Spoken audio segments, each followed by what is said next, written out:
Rebel force has penetrated the shield and landed on Endor. This is where the fun begins. A long time ago, in a galaxy far, far away. This is Rebel Force Radio. Your source for the Force. Star Wars news and commentary. With Jason Swank and Jimmy Mack. I've seen Star Wars 500 times. Star Wars #1! This station is now the ultimate power in the universe. I suggest we use it. Now it's time for Rebel Force Radio. We would be honored if you would join us. Boy, have I been looking forward to this week's show. I always look forward to the show, but this one's going to be just nice and chill. We've got super fun guest, very interesting guest coming up later on the program. We've got a little bit of news about Ahsoka Season 2, which we'll be talking about. But for the most part, we're just going to be having a good time looking at some of the great Star Wars in pop culture clips that you all have shared with us for a while now. We've been sort of carrying this backlog of Star Wars in pop culture, which I know is a listener favorite. It's one of our favorite segments as well. But we've been carrying this backlog throughout the summer, and we've been meaning to get to it. And then all of a sudden, maybe it's a guest, or it could be breaking news. Things like that kind of throw us off, but I think the ways of the Force are making it such that we can get to it this week, and very excited to have you, and great to be hanging out and talking Star Wars. That's what we do here at Rebel Force Radio. We are your source for the Force and the #1 Star Wars podcast found anywhere in the galaxy. And if you're new to the program, welcome. We love having you. We love getting new listeners drop in and sharing the word about Rebel Force Radio. If introductions may be in order, my name is Jason, and with me, as always, my good friend and yours from Chicago, Jimmy Mack. Hey, Jason. Hey, Star Wars fans. Happy to be back here at Rebel Force Radio. And yeah, we'll be talking Star Wars props this week with Sean Gerardi from Nomad Props. He's going to join us and talk to us about all kind of cool Star Wars props and lightsaber hilts. You don't want to miss that conversation. Plus, there is some Ahsoka news we can share with everyone. And, of course, as Jason said, the return of Star Wars in pop culture, the much-anticipated return of Star Wars in pop culture. It's back. And every suggestion that every pop culture reference we play for you guys this week was suggested by the Rebel Force Radio audience by emailing us at show@rebelforceradio.com. So I'm looking forward to that. But before we get into it, I got a slice of Star Wars in pop culture I want to lay on you, Jason. Oh, yeah? Because, yeah, that's right. Because last Friday, myself, Billy Mack, Tyler Page, and our cousin, John McInerney, JB to his friends, we attended Chicago White Sox Star Wars night. And what an outrageous time we had, as we always do when we get together. We brought our Star Wars enthusiasm and our attitude, along with our angst for the 2024 Chicago White Sox season, which has been one for the record books as far as how terrible the team has been this year. Now, do they do this Star Wars night every year? Every year. This is an annual thing, so they're committed. Yeah, because they pop up, with different sports teams once in a while. But it seems like consistently you're doing this thing. The White Sox were one of the first adapters to the idea of Star Wars night. I think the first time it actually happened was in San Francisco at a Giants game. Probably notable for the proximity to Lucasfilm in San Francisco at the Presidio Park, and the MLB team for San Francisco, the Giants. There's some synergy there. So once the Giants did it, the White Sox weren't far behind. And I've attended several of these, and they're always a good time. But even better when I'm with friends like Tyler and Billy and my cousin JB. So Tyler came through with the seats. He got us right behind home plate. Wow. What a guy. What a guy. And it was rock Those are star good, VIP. right? Those seats are good? Oh, those are great. All right. I'm not, those are great. I don't know baseball that well, but all right. So great seats. We're talking. So great seats. The best you can ask for. Really feeling like we're in the game. Front row. It was Star Wars night. So I shot some video and took some photos. And while our RFR All Access on Patreon audience will be able to watch the video, this is probably something that'll end up on YouTube as well. So we don't want to exclude all of our listening audience. But those members of RFR on Patreon who support Rebel Force Radio each month in the All Access tier and higher, they get full video access each week. They get full show video. And this will definitely be part of that because it's part of the full show. So let's just go ahead and hit play, and I'll walk us through it. Of course, I will be very descriptive, so you can build a mental image in your head. We were there for Star Wars night.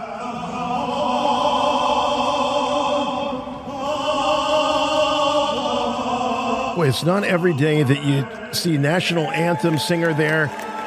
Flanked by two stormtroopers and Boba Fett. And Boba Fett standing there on the field watching this guy sing the national anthem. But that's not all. Who else is there? Chewbacca the Wookiee. Chewbacca the Wookiee. Chewie hanging out. Amazing. Before the game, Boba Fett dropped the opening pitch on the pitching mound and walked away from it. It's not a common baseball tradition to have a bounty hunter do that. Here's Chewbacca. Are you sure that wasn't a thermal detonator? He did sort of treat that baseball like a thermal detonator. I'm glad you brought that up, Swank, because I thought my imagination was running wild. But yeah, here it is again. Jason rewound it, and there he's dropping it. Because he's holding a thermal detonator. It seems to be a very specific movement he makes. So as you'll see as we go on, Chewbacca's behind home plate, and the camera is shooting him, and Chewbacca's standing right next to me and Billy Mack. So I shove Billy, and you'll see here on the right of Chewbacca, all of a sudden, who pops into the frame? Oh, there's a confused Billy Mack. Billy Mack not understanding what I wanted him to do. I said, look, see, there's a freeze frame. There's Billy. There's Billy. Yeah, there he is. There he is. I provided an even closer look at that. But yeah, so if Billy's going to be on camera with Chewie, I got to get in on action too. I'm like, hey, yeah, thumbs up for Chewbacca. There's me and Chewie hanging out. White Sox mascot Southpaw was in the spirit wearing Yoda ears. That's not part of his normal I was going to ask look. you what the hell this thing is. So Southpaw doesn't normally have the ears? He doesn't normally have the ears. Okay. But don't ask me to explain to you what he is. If people in our listening audience might remember the old Hanna-Barbera show, The Banana Splits, Southpaw could definitely be one of the Banana Splits. He just has that weird, furry, muppety sort of look. But he's not an animal. You can't describe what he is. He's just like a monster, a baseball monster. Okay. And he doesn't typically have the Yoda ears. He is typically green. So it works for him to get into the spirit of Yoda. But this was the first time I ever really saw fit. him. Like if you'd have just shown me this, I'd assume the ears were always there. I think they should leave him in all the time and just change his name to like Southpaw Yoda or something like that. I like that. Southpaw Grogu, whatever you want to call him. So he was taking photos with the fans, wearing his Jedi robes, etc. Everyone loved that. And here's one of the techs giving instruction to Chewbacca for when he has his big moment. More on that later. But that'll be coming up in another clip. But who does he think Chewbacca. he's talking to? Isn't Chewie's first rodeo? Right, exactly. And as you can see here, there is some, they had some fun on the scoreboard with Star Wars White Sox mashup where the players are going BB-8 to just ran across. Oh, now that's cool. Here, I'll run this back. So we've got this video that's playing on the scoreboard, and they're interspersing Star Wars and these clips. BB-8 running across there into the players dugout. have lightsaber bats. Now listen closely to the commentary. This is better than The Last Jedi. There we go. Wait a minute. That was actual commentator. No, that was me. Now rewind this too, because this is a funny part we have to listen to. So you see the fans are getting in the spirit. A young lady had a baby Grogu doll. She's holding him up. Listen. Wait a minute. I yell, hey Grogu, and she gives me a look like I caught her with her hand in the cookie jar or something. And then watch what she does after this, after I call her out.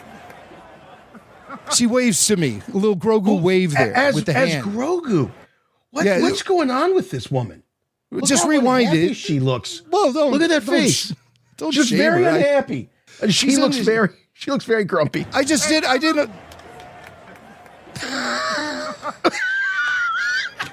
She's sending such mixed signals here. I know. All right, rewind it again. Let me see that part one more time. This is all happening so fast. But just listen closely when I yell, "Hey, Grogu," because I thought she would then hold him toward me, but she gives me a look. Hey, Grogu. She acts like she got busted. Oh, and then yeah. Watch it one more time. Watch it one more time. Because then watch what she does. She makes Grogu wave at me. Watch. Yeah. Hey, Grogu. No, there's an angry look. Look. Oh, there's the wave. All right, and if you rewind it, you'll see our friends Sean and Lisa. You know Sean from the Mando mashups. Oh, yeah. His goal at these things is always to get on the Jumbotron, and sure enough, there he is. There we go. The only way I could identify that is Sean, because he's wearing his helmet. His lovely wife, Lisa, is standing next to him, also wearing a helmet. But I can, by seeing her there, I know that guy is Sean for sure. So I texted him that video in the moment. He was so happy, awesome. Always the goal with this guy to get on the Jumbotron. There's Southpaw. He's still working the crowd, photo ops. Everybody loves when I hope he doesn't see that woman with the Grogu. God knows what kind of look she's going to give him. Messy. That could be really messy. And the night ended with an amazing fireworks display. And the Sox, they lost again. But we didn't care. We had a real good time. There's our crew, Tyler, JB, myself, and Billy Mack. Awesome. And it was just a great night. It's Star Wars night at the White Sox game at Sox Park on the south side. So cool. How much fun. That's great. So we always have a ball. Now, remember I showed you in the video montage there when that producer with the headset on and everything was talking to Chewbacca, giving him some instruction. Well, we found out what that was all about. What was that about? Just right before the game. You want to go to a different video. Oh, go okay. to the one that's labeled Chewbacca. And this is video from the White Sox TikTok account. And this is what the guy was prepping our Chewbacca to do. Was at the beginning of the game, they usually have someone from the crowd say, play ball. And 9 times out of 10, it's a kid or whatever. But this time it was Chewbacca the Wookiee. So here's Chewbacca saying, play ball to start the beginning of the game.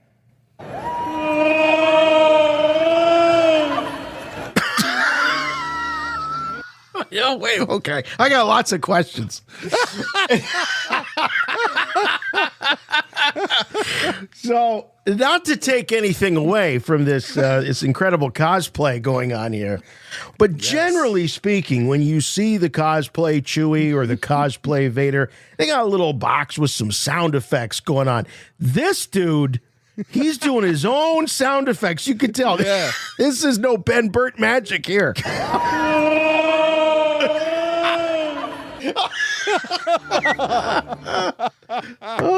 Chewie's in heat. So that's play ball in. I hear stray cats making that sound outside it in the middle of the night. Okay, so what is the Kashyyykian language? What is that? It's Kashyyyk. I think we heard about it in the Acolyte because Kashyyyk. Oh yeah, they said that they talk about the tongue. Yeah, most of the Padawans prefer to learn Kashyyyk. Kashyyykies. Kashyyyki. What is the Wookiee language? I don't know. Kashyyyki I'm drawing a sounds blank. like a pastry treat from Hostess. Kashyyykies. Or a breakfast cereal. Mom, can I have another bowl of Kashyyykies? Oh, you put milk on them. Yeah, that's cool, man. What a great time. And it was good to see that producer's little prep with Chewie paid off. Well, I was hoping that the guy was telling Chewbacca how to throw the first pitch. I was like, whoa, we're going to see a Wookiee throw the first pitch. That's going to be amazing. But then he didn't do it, and then Boba Fett walked out there. I'm like, Boba Fett's going to throw the first pitch. But then he just dropped the ball on the mound. And then some hip-hop guy came out and threw the first pitch. Oh, okay. It had nothing to do with Star Wars, but they wanted to really make it a Star Wars night. They should have asked me and Tyler to throw out the first pitch. Heck yeah. Come on. And Billy Mack, the whole And game. Billy Mack. Get Puppet out there. Yeah, get everyone. You get my cousin JB out. Everyone comes out to throw out the first. Can you imagine Puppet trying to throw out that baseball? Those little arms. Yeah. You expect him to throw the heat, but he can't do that because he's too damn cool. Cool. Yeah. No heat from Lando, just cool. The only heat you'll get from him is in the boudoir. But that's White Sox versus Mets, Chicago Star Wars Day, Chicago White Sox Star Wars Day. There were more Mets fans in the crowd than White Sox fans because the Mets fans came there to see a Major League Baseball team. We just went there to see the White Sox. So sad as it's been. And Star Wars, right? It's been historically horrible this year on the south side of Chicago. But, yeah, the Star Wars thing made it much better, along with the VIP seats Tyler scored for us. Jason, all-inclusive, my friend. Amazing. That's all-inclusive, which included pregame buffet, open bar throughout the entire game. And the waitress told me, because I said, hey, can I get a Jack on the Rocks from you? And she said, well, I can't bring those out. I can just do beer and soda. But if you go inside and ask for two, they'll give you two. I was like, two? You say? Two, you say? She's like, I can't get you one, but if you go inside, they'll give you two. I like that. Yeah. That's my kind of joint. And I'll say, well, the way the White Sox have been playing this season, I need about 10, but two will do. So off I went. It was a good start. Off I went. But thank you, Tyler. You're the best, man. What a Tyler great Page. pal. What a great friend of RFR and a great Star Wars fan too. And he's always around with us and there's a reason for that because we like to be surrounded by just quality people and Tyler's definitely one of those, and I can't thank him enough for all the assistance he gives us here on RFR, and looking forward to getting his voice back on the air once the Skeleton Crew. Yeah, December 3rd, right? Yeah, December the Skeleton 3rd. Crew after show. After show. Good time. So I'm already thinking about the show open and stuff, and which doesn't mean like Jason will get it still, 24 hours before. Yeah, the show of course. That's goes all right. live, but it'll come down That's to the how we wires. roll, man. We push it to the limit. I have good news for you, my lord. That's good news. Come closer, I have good news. You ever been to Dragon Con, Jim? You ever done that? No. I hear I it have gets friends wild. who have attended, but I've not attended. No. Yeah. It's I think it's kind of known or has been known over the years for its incredible cosplay displays. Yeah. It's if you're into cosplay, that's and from all different types of genres and franchises and stuff like that. But there was some news coming out of Dragon Con. Lucasfilm didn't have any official presence, but there were a number of Lucasfilm stars from different projects in attendance, and one of them was Natasha Liu Bordizzo, of course, Sabine Wren from the Ahsoka series, and she did lay some news on those that were in attendance. Yeah, we don't have any audio, and I searched everywhere for some sort of video or audio, but I guess Natasha was part of a Star Wars panel with Giancarlo Esposito, and I think Danny Trejo was there, maybe one or two other actors. Yeah, I saw the photos from that. Also, Chimere from Acolyte was on there. Manny Jacinto, he was there too. And Natasha was asked about, I don't know if she was even asked, because I don't have the audio. I haven't been able to see it. There's been vague reports, but from what I understand is that at some point during the presentation, she passed along her regrets, saying, I won't be able to attend Dragon Con next year because that's when we're going to be shooting Ahsoka Season 2. So everyone filled in the blanks and said, so they're shooting Ahsoka Season 2 during the summertime of 2025, which surprises me. It really surprises me that it's going to be that far down the road before they even get cameras shooting this stuff. Now, last we heard, Dave Filoni was writing the scripts, and I hope Dave seeks some outside help this time, because the scripts that he turned in for Ahsoka Season 1 were, I mean, they you could tell there was some good stuff there, but it required you to essentially have seen every episode of both the Clone Wars and Rebels going into it, which is a shame because I felt like they could have really established a new foundation for the era of Ahsoka in live action. But instead, they just treated it as it's the next animated season of this story. And I thought there was so much more they could have done with it.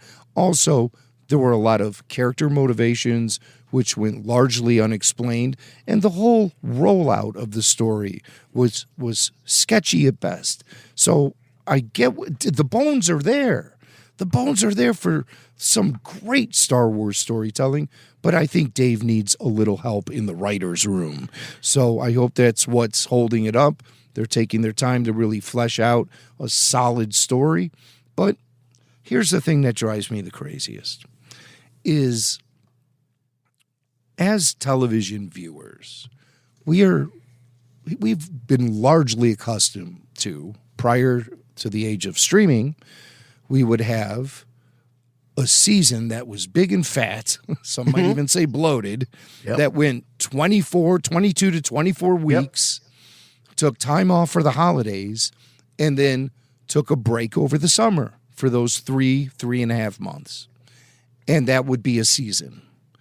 And then the second season would pick up at the end of that 3.5 month period and get you right back into the story.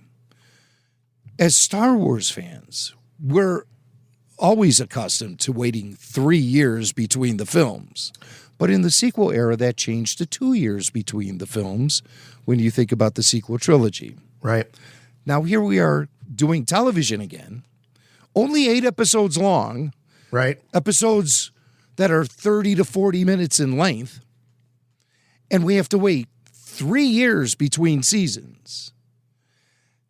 I'm telling you, this stuff gets stale when it sits up on this shelf. Jim, I could not agree with you more. I was actually pulling some dates because I was thinking the same thing about how challenging it is to keep the momentum and the interest and the curiosity going. I think you were right to bring up that as Star Wars fans, there was a time when we had to wait 3 years in between films. Yes. But those stories that were told in that 2.5 hours are light years more big, impactful than anything they've put into any one season of any of these shows, in my opinion.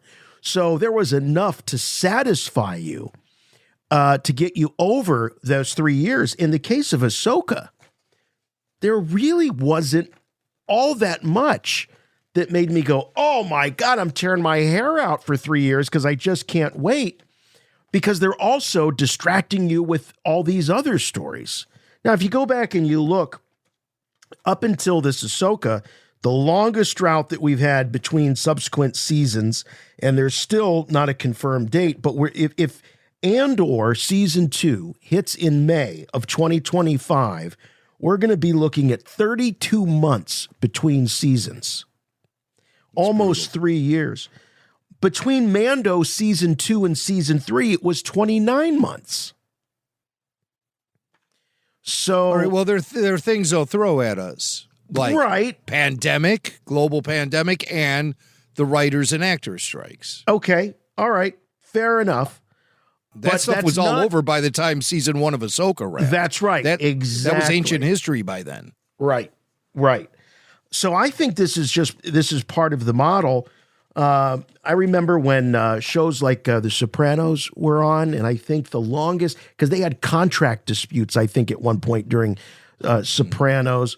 Similar thing happened during Mad Men. I think there was like almost a full 2 years between two seasons of Sopranos, if I remember right. So it has happened before, but it was very unusual. It made headlines, as a matter of fact. Like, how could HBO be throwing away all this money by not getting another season of The Sopranos out there? And this is where I feel sometimes as a Star Wars fan that I'm taken for granted. I'll just be there no matter what, no matter how many months, no matter how many things happen or years, I'll be there. And shows like Rebel Force Radio will be there to remind you what happened 3 years ago and to do detailed analysis of what's happening in the new season.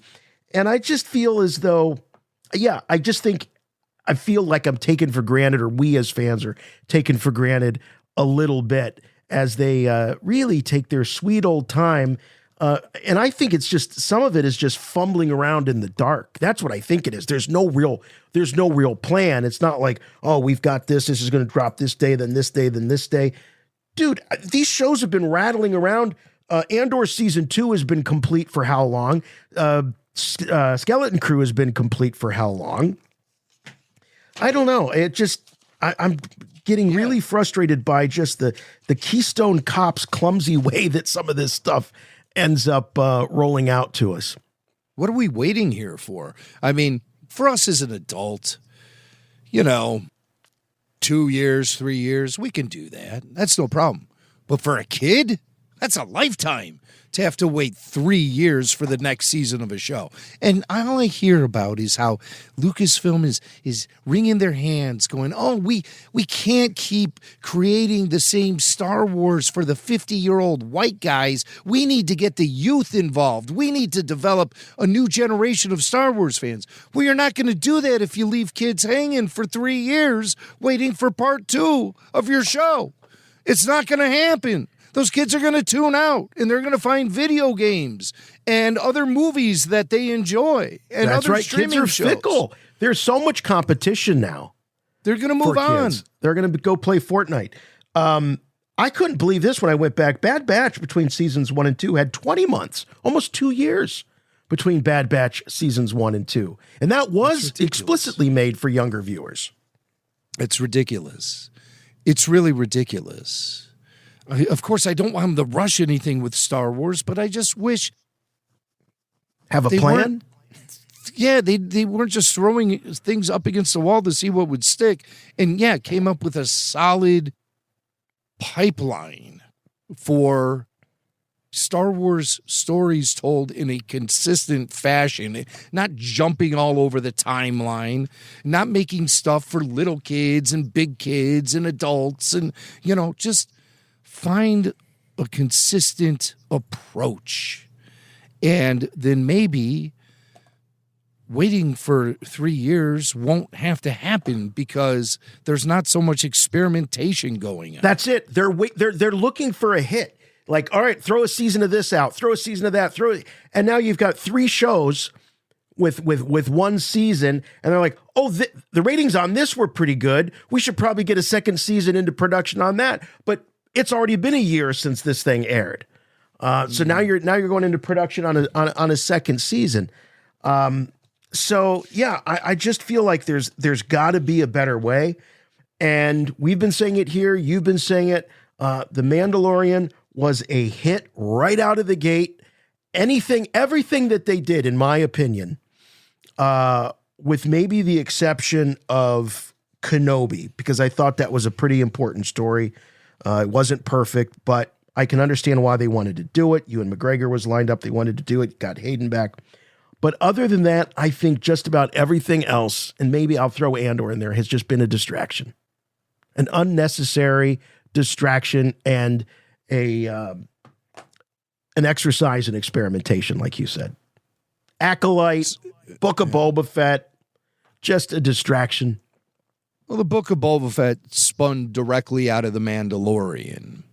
And something that's happening with Skeleton Crew, with it taking place at the same part of the Mandalorian timeline that Ahsoka takes place, it's possible there could be elements of that show that will build upon the Ahsoka story that was being told, or give us some content, for lack of a better word, to fill the void until we see Ahsoka season 2. Now, if they start shooting Ahsoka season 2 in the second half of next summer, then we're not going to see that show till 2026. Probably later in the year too, like in the fall. So you'll have a Star Wars film launching in May, the Mandalorian and Grogu film. Then you'll have a season of Ahsoka dropping in the fall.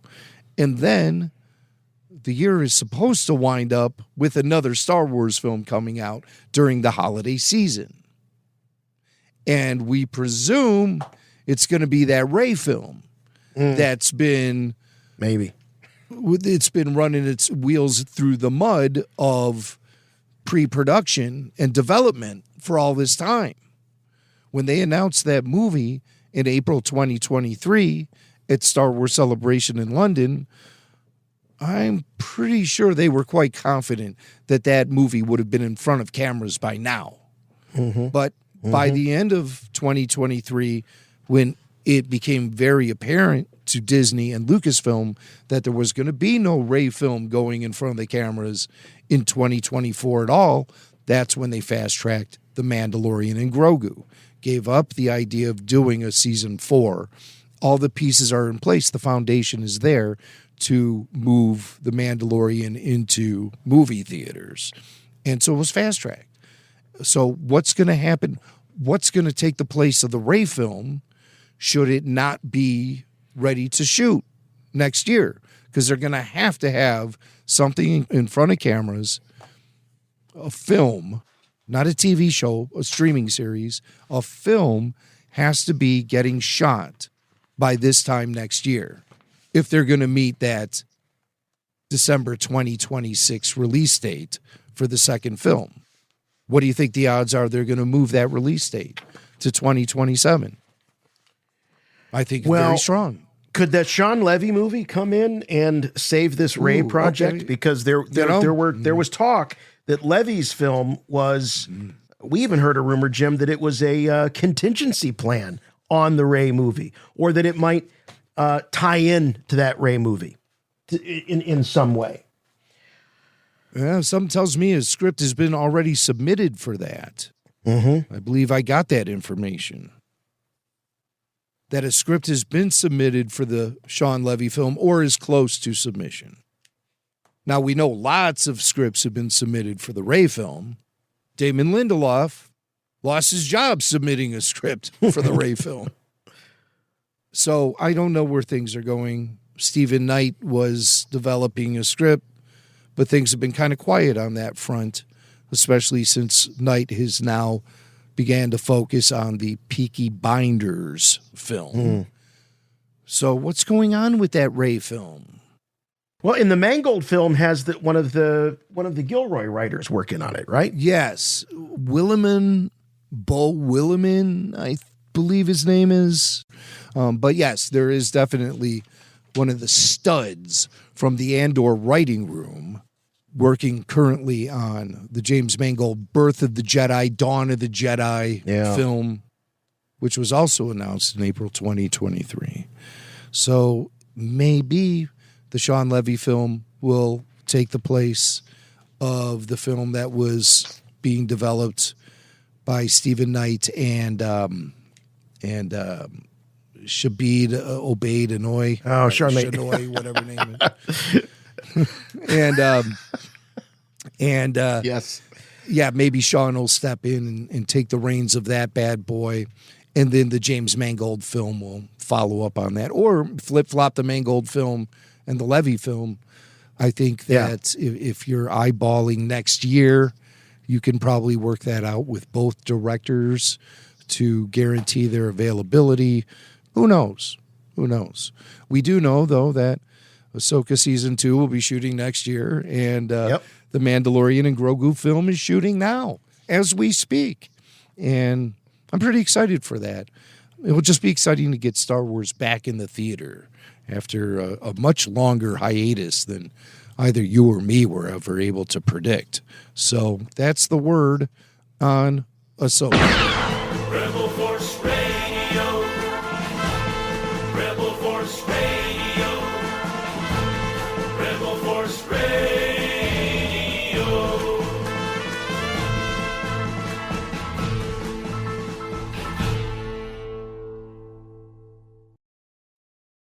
All right. Well, like I said at the top of the show, we've been promising you some of these Star Wars and pop culture highlights from you. So let's do it. Rebel Force Radio. You've already made that Star Wars reference. Your source for the Force. Star Wars parody. All right. Okay. We're doing it. We're actually doing it, man. Star Wars and pop culture is happening. We've been lugging around these pop culture references for months now.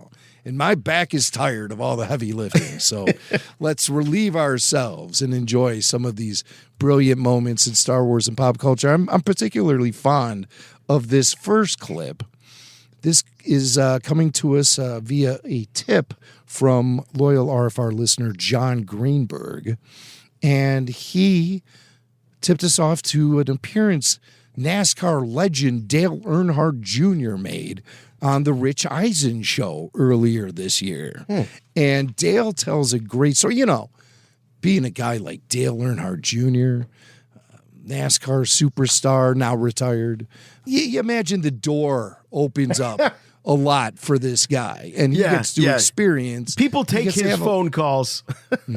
Yes, right. And his father, of course, was one of the all-time greatest in NASCAR. So he's a NASCAR blue blood. So he gets treated like royalty and gets to experience things that not only the regular Joe doesn't get to experience, but the regular Joe NASCAR driver doesn't get to experience. Dale Earnhardt Jr. gets those doors open up for him. And one of those doors was at Skywalker Ranch. So here's Dale Earnhardt Jr. talking to Rich Eisen about this encounter he had at Skywalker Ranch. One of the cool things that I got to share with Will Ferrell was, so he made Talladega Nights, and all of us in NASCAR were very, very excited about that. Yeah. And they came to me and said, do you want to watch the full movie for the first time? It's not quite released yet, but you can see it. And we were in Sonoma, California for the race that weekend. And I said, yeah, I want to see it. Where do we go see this early run of the movie? And they took us to Skywalker Ranch, and which was great, right? We're at Skywalker Ranch walking around, George Lucas, all that cool stuff. We sit down to watch it in one of those little film rooms, and George Lucas walks in, sits down and watches the whole movie. And Will Ferrell said, well, did he laugh? I said, yeah, he laughed. We all laughed. It was a great movie. Okay. So you're saying you saw a screening of Talladega Nights. Yes. The Ballad of Ricky Bobby for the first time on Skywalker Ranch. And George Lucas was in the screening room with you. He was in there sitting right behind me. Okay. Wow. Any popcorn? Any red vines? What do we got here? I think you could have had anything you wanted. But we were just thrilled to be able to see the movie, but not knowing we were going to be watching it with Mr. Lucas. He's like, what did he? Will Ferrell was asking Dale Jr., did he laugh? I think so. I heard. Yeah. No, yeah. I'm no Josh Robert Thompson on the George laugh, but no, you do just fine, my friend. But George with the popcorn and the red vines and stuff. We've been in that theater there, the Stag Theater in the Tech Building at Skywalker Ranch, and what a great film theater it is. And to imagine turning around, George Lucas sitting there in his plaid shirt watching movies. Now we know what a fan George is of racing. Yeah. Oh, yeah. Fast cars and everything. He's more of a Formula One guy, though. This is NASCAR. This is stock cars. This is, all American boy stuff. And George still, he's, Will Ferrell, movie about NASCAR. I'm there. So he's there. Right. Just perfect. He worked that into his schedule that day. I love it. So more from the world of sports. The great Shaquille O'Neal. This is a tip we got from Jonathan from North Carolina. Really interesting. We're going to go through time here. We're going to cover 16 years with Shaquille O'Neal. The first clip comes from Entertainment Tonight. This is 1999, Entertainment Tonight. And E.T. stops Shaq after he saw The Phantom Menace for the first time. It's probably at some screening somewhere. No, not that E.T. Entertainment Tonight. Yeah, right. Entertainment Check. You know, you're talking Star Wars. And yeah, right. It's, definitely not the little Steven Spielberg creature with the glowing finger who likes to eat Reese's Pieces. This is Entertainment Tonight. And so this is them stopping Shaquille O'Neal in 1999, asking him for his thoughts after seeing The Phantom Menace for the first time. And what's going to make this clip is interesting is we're going to get a follow-up from some Shaq appearance he made 16 years later, where he's on sports radio and a caller asks him about his thoughts about The Phantom Menace and have they changed over the years. So first, let's hear from Shaq himself. 1999, he'd just seen The Phantom Menace for the first time. Here's what Shaq had to say. What'd you think of it? I think it was an excellent movie. I think Mr. Lucas did a fabulous job. Special effects were wonderful, and the storyline was wonderful. And I'm going to probably come back and watch it a couple more times. Shaq's in. He loved it. He gets it. It with Star Wars. You got to see it more than once. Right. And it's The Phantom Menace, and Shaq was down with it. He says, Mr. Lucas, almost thinking to himself, maybe Shaq can be in a future Star Wars prequel if he plays his cards right. Aha. Because Shaq had messed around with a film career. He was Steel. Remember when he was Steel, the superhero? Yeah. Right. The Superman spinoff? Right. Shaquille O'Neal is Steel. So let's fast forward now to 2015. Let's do it. And the Star Wars buzz has returned. People are looking forward to The Force Awakens. Shaq is appearing on some sports radio channel somewhere, and a caller asked Shaq about his E.T. review of The Phantom Menace from a few years earlier. His Entertainment Tonight review of The Phantom Menace. Somebody remembered Shaq liked The Phantom Menace, so let's hear the clip. Hey, yo, Shaq. I got a question for you. Yeah. Back in like 1999, when you saw Star Wars Episode 1, you said, "I think it was an excellent movie, and I think Mr. Lucas did a fabulous job. Special effects were wonderful, and storyline was wonderful. I think I might come back and watch it a couple more times." And did you go see it a couple more times? And did you really like the movie that much? I liked it, but I was kind of confused, and then I went back and did my research. If you know about the original Star Wars, they do say Episode 4, 5, and 6. And I didn't know that at first, so I thought it was kind of crazy. Yeah. When we Star Wars, The Empire Strikes Back, then the other one. And then say, no, that's not 1, 2, 3. It's 4, 5, and 6, and it really was 4, 5, 6. I thought the one was very interesting. I just hated after having to go back into like, oh, this is Darth Vader, and he did this, and that, and that, and study. But it was good. Special effects was good. And 2 was okay. 3 was like, what the hell are you doing? But I hear this new one is a monster. I hear this new one is, they brought it back. Oh, wow. So for Shaq, the prequels were like, start off great, then a little less great. And then by the time you get to Revenge of the Sith, the one that's probably the most universally beloved of all of the prequels, he's like, what are you doing? What are you doing? What are you doing here? What's but I can understand Shaq didn't know that he was watching a prequel. He thought, he's probably sitting there going, where's Luke Skywalker? Where's Han Solo? Where's the princess? He had no idea. Yeah. He was consistent, though, in 2015 when he did say special effects were good. He maintains a consistency there.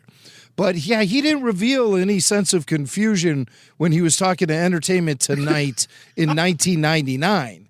He didn't come out of that theater going, well, wait a second now. Help me out Anakin here, Leonard Skywalker. Maltin. Where's Luke Skywalker? Is Darth Vader? Where's Darth Vader? Where's he played it off like cool as a cucumber. Yeah, like he knew everything he was talking about. Because you're there on the red carpet. You got Leonard Maltin sticking the microphone in your face. Leonard Maltin, he knows everything about movies. Interviewed George Lucas for the last time for those VHSs. And you got Mr. Movies there. I don't blame Shaq. He had to roll with it. The only thing I kind of fault Shaq for is I don't see eye to eye with him on anything, because he's like 8 feet tall, but I don't see eye to eye with him on the prequels, given the fact that he kind of felt that they got worse as because I think they got, I don't know. It's hard for me. The prequels, I can no longer crawl into my headspace outside of the excitement. I just don't have the same criticisms for the prequels that I did, back in 1999, 2002, and 2005.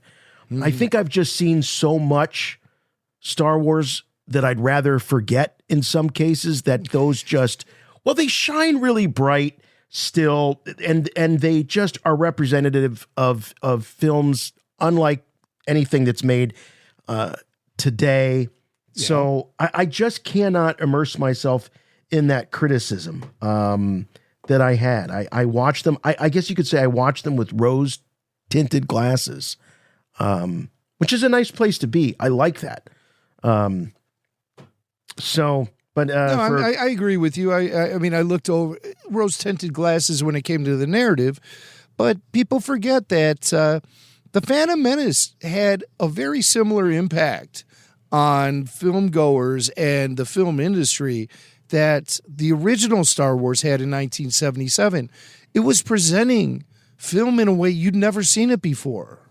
Yeah. And George Lucas did that twice, with 22 years separating that achievement. He presented a new film-going experience. And whether you loved or hated Jar Jar Binks, one thing is for sure, you never seen anything like it before. And nowadays, with CGI being such an accepted technology when it comes to telling film stories, you take it all for granted, and the sky's the limit, and you don't recall the shock and awe you felt when you saw the original Star Wars in 77, or when you saw The Phantom Menace in 99 and saw a character like Jar Jar interacting in a photorealistic way with live action actors, blending in seamlessly into the shot. It was just, and there was a lot of things in The Phantom Menace that left you wondering, how the hell did they do that? And then through the course of making of books and documentaries and all of that, you absorbed that information and learned and grew accustomed to it. And then, as we do as a society of film goers, we take it all for granted and demand more of the same. And it all becomes cookie cutter and lame. And you don't get those moments of sheer, oh my God, how did they do that? Oh my God, I've never seen that. Yeah, the magic. We expect the magic. The magic, is definitely taken for granted. And it's gotten to a place, I don't know what it's going to take, Jim, if it's going to be 3D holograms, the middle of your living room, watching it like that, where you can walk around the film. Yeah, I don't know what the holodeck, I don't know what the next step is that's going to really wow us. I'm not a George Lucas. I'm not a Steve Jobs. I can't see around corners. I'd be much wealthier if I could do that. But it is fun to think about what is the next step. A lot of people thought it was bringing 3D to home video. That turned out to be a bit of a fad. You can't really see TVs much on the market that advertise themselves as being 3D. Yeah, there's been 3 times in movie history where the 3D gimmick took off and then came back down to earth real fast. In the 50s, in the mid-80s, and then again with the rise of Avatar in 2008 or whenever that was, 2010, then we saw it happen again. And now, try to get a ticket for a 3D movie. It used to like everything had a 3D release. Now you can't even find it anymore. And then, wait another 20 years and the fad will strike again. The last movie I saw in 3D was Force Awakens. That was the last movie I saw in 3D. I walked out of The Force Awakens in 3D because I thought it was too dim. I thought it was too dull looking on the screen. I gave him the 3D glasses back and said, is there a later screening I can go into? And they're like, yeah, there's one starting in about 20 minutes. Find me there. I'll take that one. Here's your 3D goggles back. Yeah. Now, where 3D works the best is on a ride like Star Tours in Disneyland. Oh, when sure. You're wearing those goggles, and the last time I went there a few months ago, I was flying with the Purgles. It was an outrageous experience, yes, and an outrageous experiment too, just to see how far I could go. Let's continue with Star Wars and pop culture. Here's a suggestion from Leighton from Georgia, loyal RFR listener Leighton, who recommends we take a look at Captain Fall. Captain Fall is an animated show on Netflix, and Leighton says we need to check out episode 9, titled Family Reunion, and we will have an outrageous, unthinkable Star Wars and pop culture moment. So let's check it out. Captain Fall. I see there are no pictures of Jonathan here. Why is that? That is because he is our treasured secret. Really? It actually has a natural explanation. This is a little hard for me, but Jonathan was actually premature, born way too early. Oh? Yes, the doctor said all my smoking and drinking caused it, but I don't know. It looked like a super old shell-less turtle had lived in my uterus and finally came out to see daylight for the first time. He was hideous. Oh, hideous. Like a baby Yoda minus the cuteness. God, what a long way to get there. It sure was. Jeez. Sure was. I was like, where's the Star Wars? Like a baby Yoda without the cuteness. Is there going to be any Star Wars in this Star Wars and pop culture tour, John? Can there be a baby Yoda? Oh, lacks cuteness. We love baby Yoda here. Sweet, sweet baby Yoda. But so, that's our Star Wars and pop culture from Captain Fall. Okay. You know, baby Yoda without the cuteness. I thought I recognized B.B. Newworth's voice. Oh. That was one that I thought I recognized. From Cheers. Oh, yeah. Lilith. But there's so much television. I was going down the rundown. I just was like, wow, I've not heard of this show. I've not heard of that show. But what do I know? I'm just a 50-year-old white guy.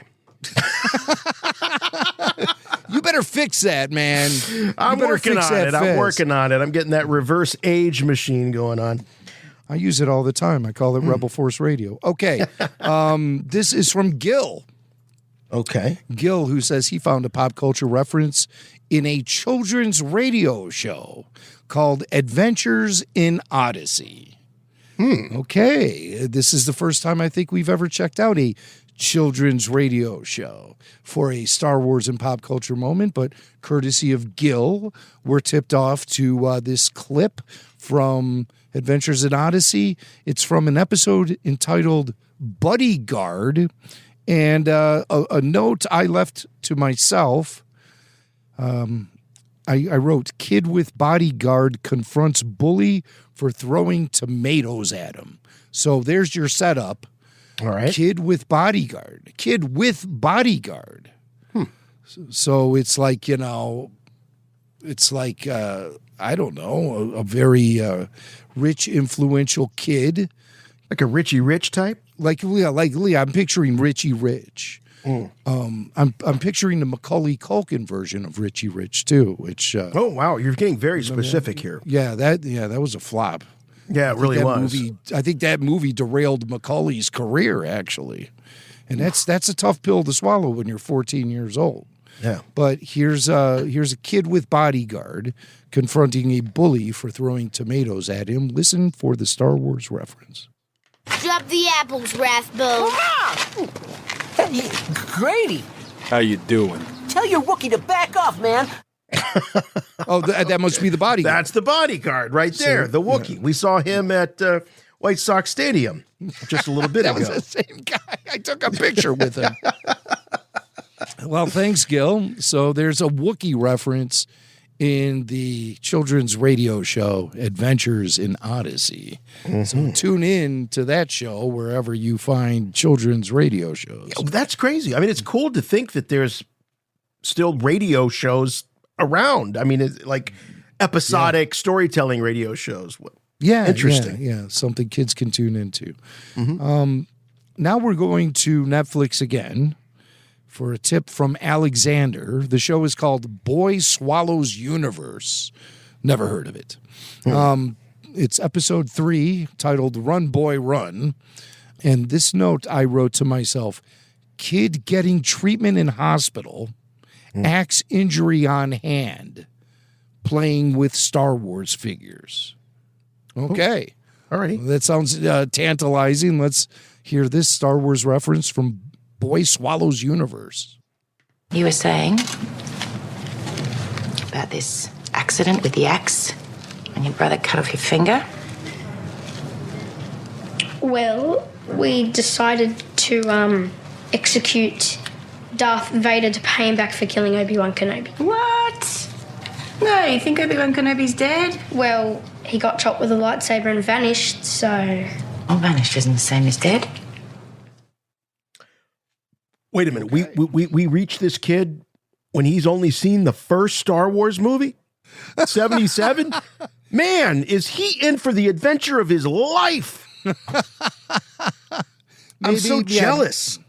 Yeah, I don't know what time period Boy Swallows Universe is based in.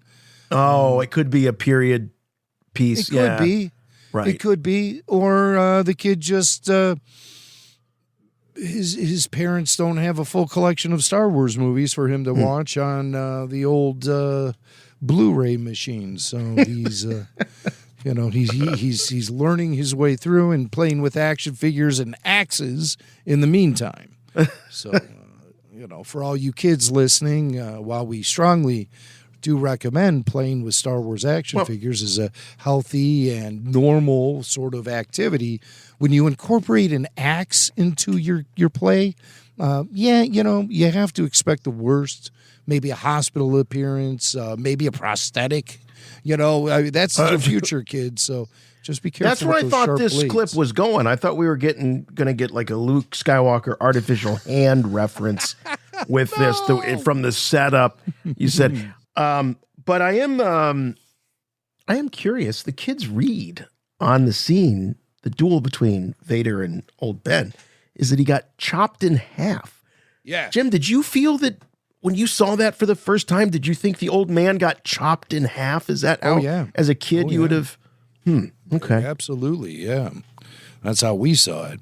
And then the Marvel Comics adaptation really gave us some visual imagery that was bizarre, because it was like what they show in the panel is right at that moment when Vader is connecting. And Ben you see him getting chopped in half, but you also see him sort of weirding out into a spirit at the same time. Oh, it's really hard for me to explain, but those who are familiar with the vintage Star Wars Marvel comic, issue number 6, or maybe it's issue number 5. Yeah, I think it is issue 5, where Ben gets killed. You have this full-page panel showing this really, it almost looks like a Picasso, the way that Ben is weirding out. That's the only way I know how to put it. He's weirding out. He's weirding out. Yeah. Wow. It doesn't look quite unlike when those witches from the Acolyte start turning into smoke. Oh. That's kind of what it reminds me of a little bit. But, so that's from the old Marvel comics, yeah. Let's continue on with Star Wars and pop culture. Like I said, we have a lot of them because we've been stockpiling these things. So, hey, once we run out, we're going to need more, and we require your suggestions to build up our arsenal. Show at rebelforceradio.com. Let's make it official. We are now collecting Star Wars and pop culture references once again. This one is from another Netflix show. How many shows does Netflix produce? My God. So this one's called Louder Milk. Let me rephrase that. How many shows can Netflix produce that I'll never see? We're talking about Louder Milk. And this is from Mark, our listener Mark, who says, I was watching Louder Milk on Netflix and ran into a gem. A gem. Jason. Okay. He's already setting the expectation way high. This is going to be a gem. This is a Kyber crystal-sized, just to keep it in universe, Star Wars and pop culture reference. Exactly. Season 3, episode 10. There's a Death Star reference that is priceless. So he says, check it out, and we did. So thank you, Mark. Here is Louder Milk, and the Star Wars reference, the Death Star reference. That's a gem. Here we go. We're just getting in our cardio. It's very important for circulation. Yeah, and you know what they say, good on the track, great in the sack. Who says that? Honey, sponge brain. Ah, they know how they got here. Don't you, little buddy? Oh, yeah. One shot and pow. Bullseye. Just like the Death Star. Oh, I guess they had kids in like a stroller with them while they were That's what I'm talking. thinking. Oh, this might have required visual. Yeah, I guess, you know, I didn't write any notes, so I guess I should have. Kids in stroller, dad. If you could send us an audio description of the scene, please show it Rebel Force Radio. No. I'm not putting that much pressure. That's up to us. So. But yeah, so I guess he was being kind of crude and rude, talking about the way his children were conceived, and his wife said, "Honey, they're in the stroller there," and then sponge brains, sponge brains. They soak it all up, right. Okay, so that's Louder Milk, and that was quite a gem. We have one left. Cubic Jason. zirconia is what that was. We're finally at the end of our pop culture backlog. This is it? Yeah, Tacoma FD. Tacoma. Okay. Guess where you can see Tacoma FD, Jason? I'm going to take a wild guess and say that might be a hit show on Netflix. Well, it might be a show on Netflix. I don't know if it's a hit, but it is to Andrew from Wisconsin, who says he was watching Tacoma FD on Netflix, and there's a brief Star Wars reference. Season 4, episode 6. The episode is Valentine's Day. The note I left to myself on this one is Fire Chief McConkey is trying to get an answer. Wait. Fire Chief what? McClunky? McClunky. Let's call him McClunky. All right, let's Fire do it. Chief McClunky is trying to figure out the answer to a question in a crossword puzzle he's trying to complete. So this is Tacoma FD, and it's a brief. It's not a gem. It's a brief Star Wars reference. 4-letter word for galactic princess. Leia? Leia. What's that from? Star Wars? Never heard of it. McClunky. Oh, man.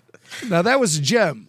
That was a gem. I would say that's more of a gem than the last one, but a picture's worth 1,000 words. We'll see. This feels so good. When you clean out that junk drawer in your desk, like the middle one, or you got all the odds and ends, or maybe it's in your kitchen. You got all the weird phone adapters and stuff. We just cleaned out the junk drawer here at Rebel Force Radio with Star Wars and pop culture. Do you feel energized? Ready for more?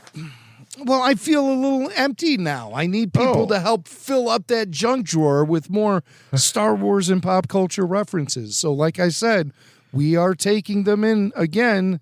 And if you have one, you might have been sitting on it for a while, or maybe it's something you sent to us a while ago and we haven't gotten to it. Resend that suggestion to us at show@rebelforceradio.com. Help us replenish our supply of Star Wars and pop culture moments, so we'll be able to bring this segment back maybe a little more frequently as we wind down 2024. McClunky.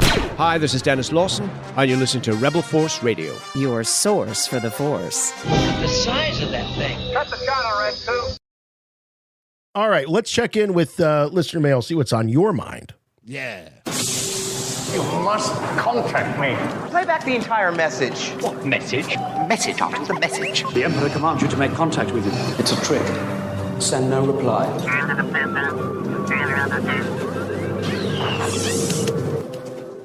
Hey, Hey, Rebel Force Radio. My name is Jason. I'm from Omaha, Nebraska. And a few years ago, I did visit the Mopop, the Museum of Popular Culture in Seattle, Washington. It is a fantastic place with so many different pieces of art and fan collected materials, and also things from actual artists from all across different kinds of culture from all over the world. Of course, there's a ton of music focused things. Being in Seattle, a lot of things focused on the grunge era of the early and mid 90s, and also stuff from Jimi Hendrix, Pearl Jam, Nirvana, all of those local musicians, as well as a bunch of stuff from movies and culture, including Star Wars. Tons and tons of pieces from the movies, including a lot of standalone kind of depictions and things that come up, artifacts, all of that kind of stuff. The layout of the museum is incredible and takes you winding through all these different spaces, and has some really unique walkthroughs as you visit, including a movie horror section that's really fun, that has lots of things to explore as you go through these dark hallways and other spots. And there's, of course, always, like most museums, a special interest area where they're focused on one particular either film or artist or something like that. That is a rotating thing. There's a great space where you can play live instruments. You can play drums and keyboards and all this kind of stuff, work as if you're in a music studio, and a really great gift shop, of course, with lots of things to pick up on your way. It is one of the coolest museums I've been to, and I've been to a lot of them around the world, and Mopop is right up there. So thanks for all you guys do, and may the force be with you. Hey, man, thank you so much. Of course, our caller is sort of following up. We had Steve Sansweet and Ann Newman on a couple of weeks ago talking about the big fundraiser event coming up in October at Mopop, the Museum of Pop Culture. And it's the first time, I believe, that a Rancho fundraiser has been held off-site, not actually at Rancho itself. And what a great and fitting place it is. And we did ask if you have any experience with Mopop to call in, and our caller did just that and kind of laid it out. Jim, it sounds like this is if you can't do the fundraiser at Rancho, you might as well do it at a place like this. It sounds absolutely perfect. Yeah, it's going to be a great weekend. It all happens on October 5th from 6 to 10 p.m., the fundraiser for Rancho Obi-Wan at the Museum of Pop Culture in Seattle. Tickets are available now at ranchoobiwan.org. Just there's tabs. Look for Fundraiser 2024, or just go to the store tab, and you'll see where tickets are available. But you better get your tickets soon if you think you're going to this event, because ticket sales will close Friday, September 20th. So don't wait for the last minute for this one. You'll need to have your tickets at least 2 weeks before the event goes down. And what an event it's going to be. It's going to feature Rancho Obi-Wan founder, our friend, Steve Sansweet. He'll be anchoring a presentation on Rancho Obi-Wan's exciting plans for the future. And they're thinking big for the museum, and you're gonna want to hear what Steve has to say. And of course, we'll follow up on that big announcement here on Rebel Force Radio in the podcasts that happen just following the event. There's going to be an audience Q&A session. Almost all of the galleries within the museum itself will be open, allowing you to cruise around and experience a wide variety of pop culture, memorabilia, and treasures. And as our caller said, there's a lot of Star Wars props and costumes in that museum. Do not hesitate. Show no mercy. Go to ranchoobiwan.org and get your ticket now for the Rancho Obi-Wan Fundraiser 2024 main event. And it's going to be a great one. So we hope many Rebel Force Radio listeners attend and support the world's largest Star Wars collection, Rancho Obi-Wan in Petaluma, California. If you can't make it to the fundraiser, they're booking tours right now through the end of the year for Rancho Obi-Wan itself. So you can go on a tour, see the world's largest Star Wars collection up close and personal, and meet Steve Sansweet at the end. At the end of usually almost every one of these tours, Steve shows up and you can have a meet and greet with Steve and ask him any questions you want about Star Wars and Star Wars collecting. The docents at Rancho Obi-Wan do an outstanding job of guiding the tours, and it's such an incredible experience. We say it all the time here on Rebel Force Radio. All Star Wars fans should experience the tour at Rancho Obi-Wan. You got to make the Change pilgrimage. your life. You It's the pilgrimage. It is. It is the Mecca. The Mecca, we like to say. So go to ranchoobi-wan.org and search out more information for their incredible fundraiser that's happening next month in Seattle at the Museum of Pop Culture. The Mopop, some might call it. The Mopop. Not a Funko Pop. It's the Mopop. It's a Mopop, yeah. You need Mopop? I don't have any pop. You want some pop? Mopop? All right. Get on board. Get it.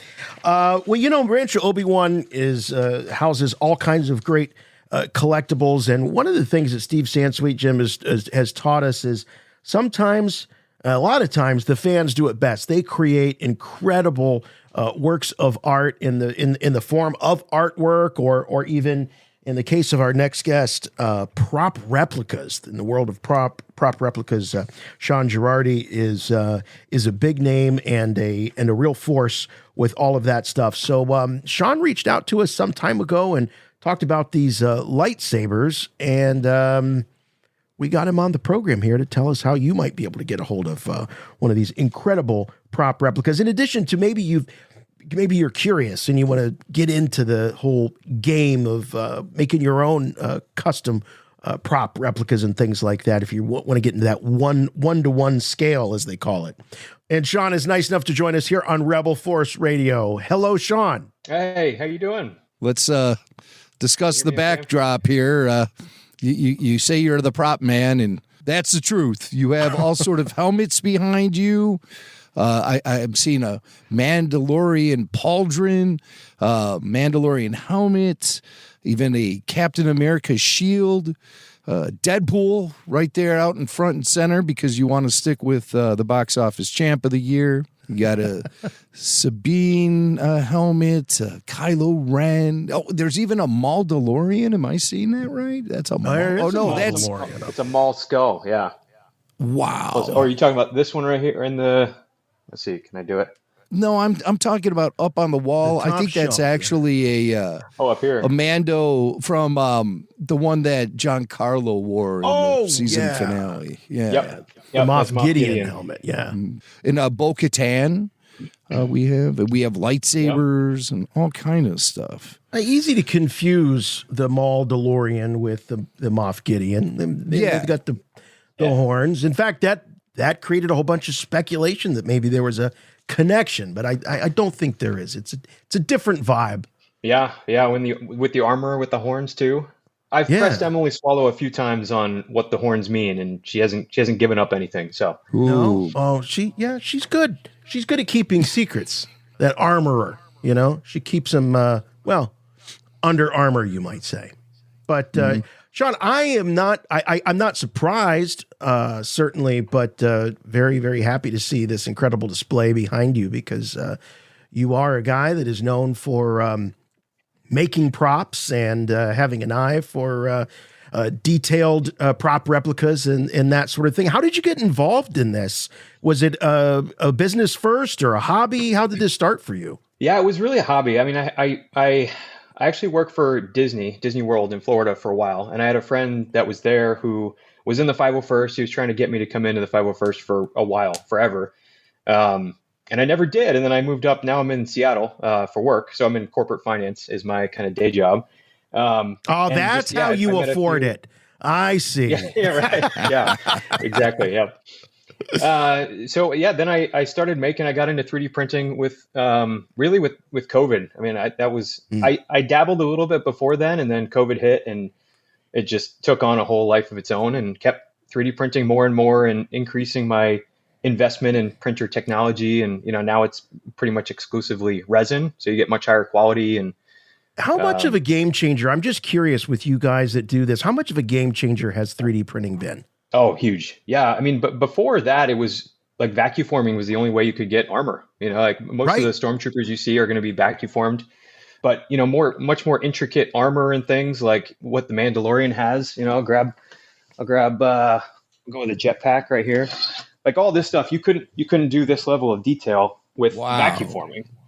Look at that full jetpack, and that looks screen accurate to me.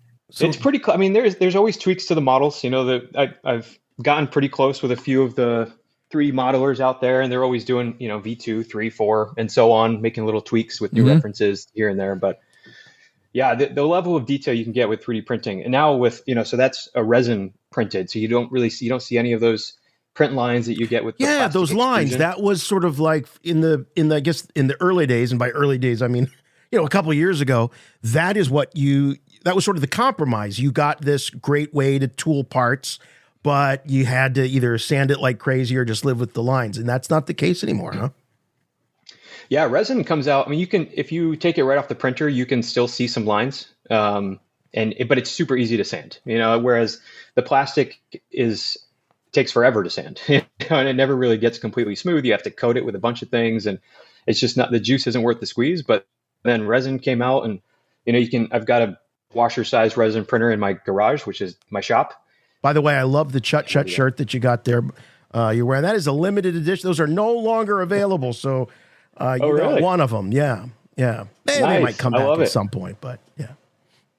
Yeah, it's a staple to my wardrobe for sure. It fits great, super soft. It's not like one of those huge baggy, scratchy cotton ones. Isn't that nice about those? That yeah. They're nice form fitting and all that. When you're wearing those shirts out in public, do people ask you for some sort of definition or explanation for what the Chut Chut means?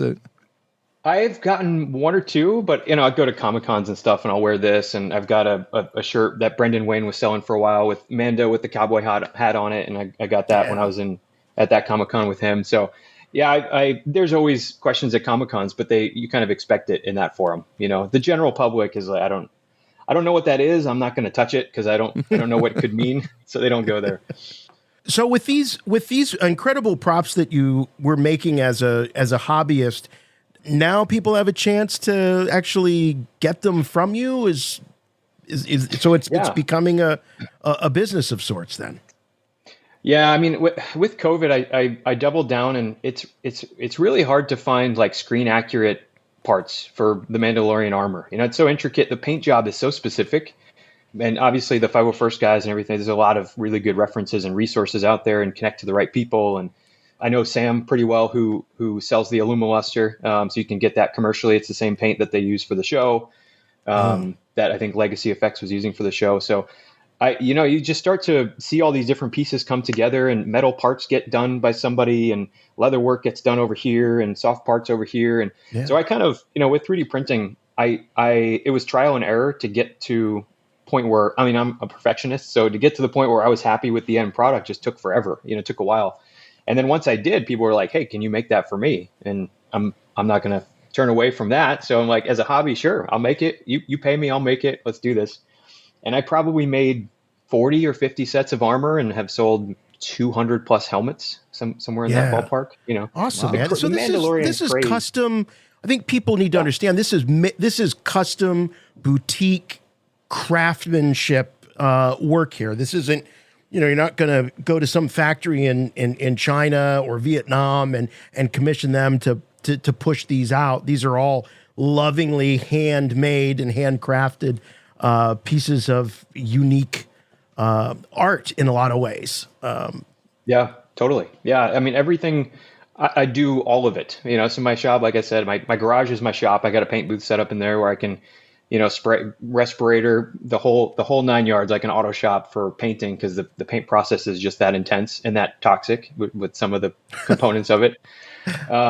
The resin, I do all the printing. I dabble a little bit in the 3D modeling side of it. The CAD side. So that's like for the Muggles listening. That's the actual you might say the sculpting of it, but you're sculpting 3D on a computer as opposed to using clay, right? Is that fair to say? Yep. Yeah, exactly. Yeah. So then I'll take that and maybe split it up in things, and I'll modify some things here and there for printing, because I've been printing for a long time to know what can work and what won't, as far as orientation and joins and things. And then all the sanding. The only thing that there might be a piece of the process that I don't touch is some of the sanding, and I'll make my wife do it if she's bored. But that's really all there is. Wow. Everything else is me. All right, That's so Mrs. Gerardi comes in and works on the things. That's great. Don't let her do that. By the way, if she's pregnant or ever been pregnant, you don't want to do that. Yes. Oh yeah, because careful. Yeah, we're past that. Yeah, my kids are very close to getting to the point where they can sand for me too. So we might turn it into a nice little family workshop. That's perfect. That's fantastic. That's awesome. Well, you're so generous. You sent me and Jason some amazing lightsabers. We have them right here in front of us, and they're really incredible. I have the Darth Vader lightsaber, and Jason has the Luke Skywalker from Return of the Jedi lightsaber. And my all-time favorite. I've never had a saber like this before, with the sounds and the lights and everything. But tell us a little bit about these lightsabers, where they come from, and what makes ours so special. Oh, yeah. So I'll take you back where we left off with the getting into the hobby and the printing and things. Then I started filming more skits, right? And I got the full costume, and it once it got to a place where it looks like it came off the screen, people want to see it more, and the buzz is happening, and you have all these search engine optimizations happening on TikTok and Instagram, and if people are Googling it, they'll see my hashtag The Mandalorian stuff if the video does well. And so that took off. My following on TikTok and Instagram kind of blew up. It's somewhat died down because Disney seems to be letting the Mando buzz die a little bit until the movie comes out in a couple of years. Unfortunately, that's a long wait. But it'll get back up there, Sean. Don't worry, man. It's going to be fever pitch when that movie comes out. Yeah, I'm just going to keep building stuff so that I'm ready to go when they are. So the followers brings a crowd of businesses essentially, and they're like, "Hey, we have this product, and you've done some unboxings before. Do you want to partner with us? We'll send you a product. You do an unboxing and post it on your channels, and you keep the product." And sometimes there's affiliate codes and commissions and stuff attached to those.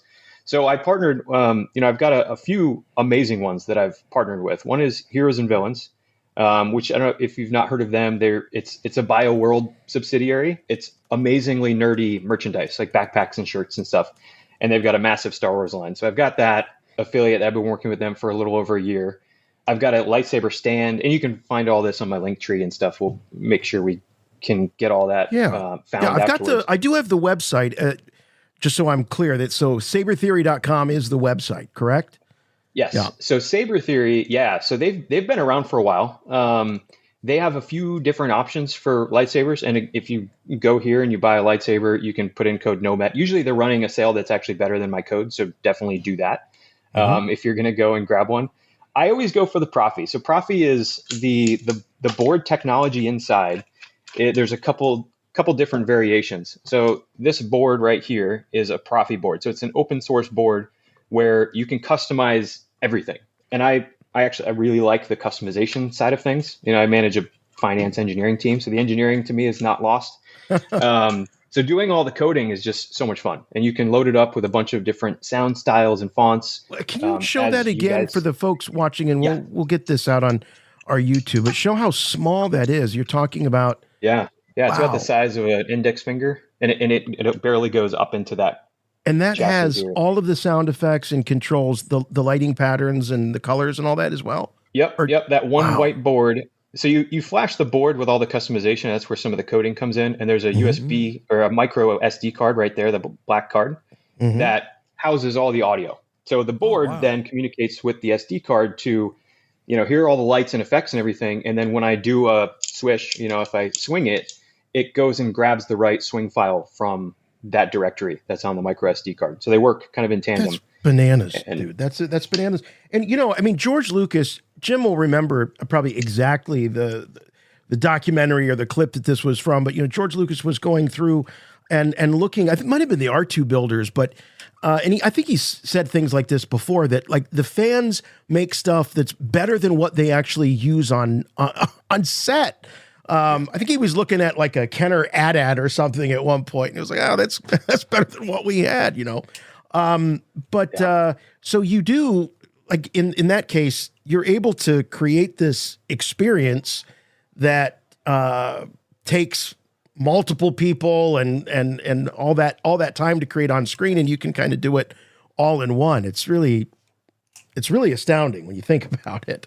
And these are fans that are learning how to do this stuff. Yeah, there's quite the learning curve to it. You know, I would say the other couple options you have for buying lightsabers, there's the NeoPixel technology where the lights go up the blade, and you can get those kind of scrolling effects when you ignite it and everything. And you can get those, and you know, Saber Theory has the XenoPixel board, which is much more user friendly, but you know, infinitely less customizations. Slight customizations, but really not much. And then you can get a baselit, which just has the LEDs like inside the hilt right here that just shoot up into a hollow tube. Mm-hmm. And those are the good ones where if you really want to be whacking on stuff, you want to use those because the lights are down here and protected. The ones where the lights scroll up through the blade, you probably don't want to get too. Boy, we learned that the hard way in my family because when my son was younger, he was really into lightsaber battles, and we got the ones from the Disney parks. And I mean, we would just beat the heck out of those things, and the LEDs would just slowly but surely all break off of the strip. It was, Mac knows what I'm talking about. And you'd have these blades where like half of it was lit, you know, and then there'd be a few pixels missing, and then more was lit. So so these are, if you're really into like doing these stunt shows or really whacking them, you need a different type of technology.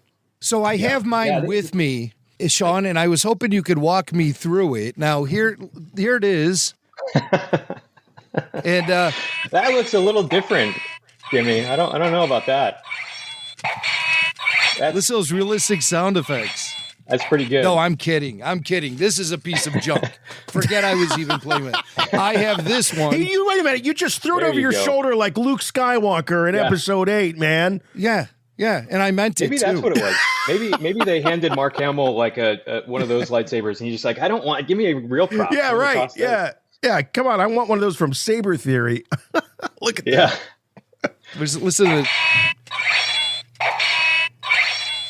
It cycles through the same two sounds. No, too. that's a piece of junk party favor. This is the real deal. This is heavy. This has got a strong blade on it. And what I need you to do is walk me through how I can get the different sounds on this. You left us both with customized videos, personalized videos. Thank you for that, by the way, Sean. That was awesome. Yeah, sure. Yeah, and but I was it confused me. So I need you here to sort of walk me through it. So I turn it on just by hitting this black button, right? If you've turned on the kill switch, inside. It's on. It is on. Okay. So here we go. So I am turning it on. Oh, now it's just talking to me. Yeah. Okay. So to switch the fonts, which you just did, it's like a 1 second press. If you want to ignite it, it's like a fraction of a second, like a really quick press. All right, here, let me start again because I have music going on here. All right, there you go. It's still. Hold on. Hold on. You're getting it. You're getting it. I don't know if I am. Pressing stuff, and you'll figure it out. This could be a that's while, what folks. I do. That's pretty much how I do everything. But how do I make it stop with the music? Do I just hold the button so the down? music you can just double tap. What are we going to do? That's my favorite one. Oh my God!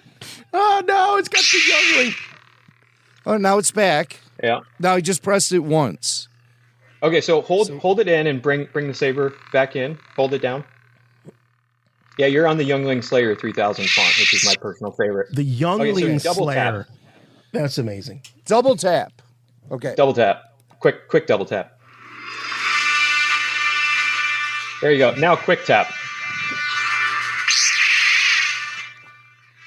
There you go. Now you're ready to march up the stairs and play with younglings. Look how threatening I am. Wendy, Michael, Dylan, get out of the house. Yep, and then you got blaster effects. You can do a lockup.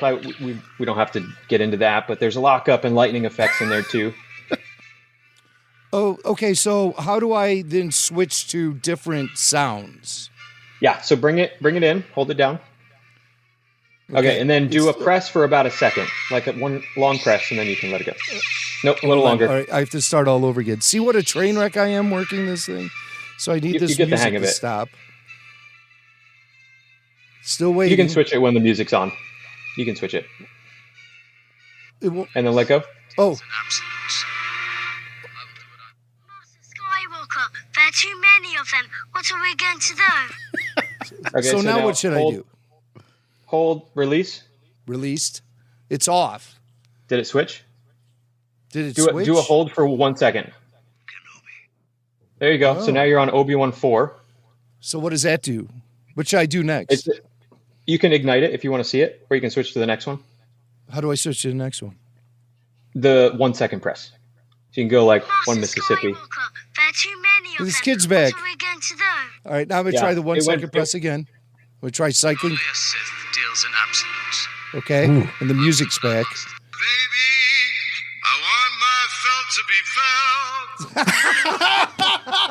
I bet you didn't know there was a Puppet Lando in there.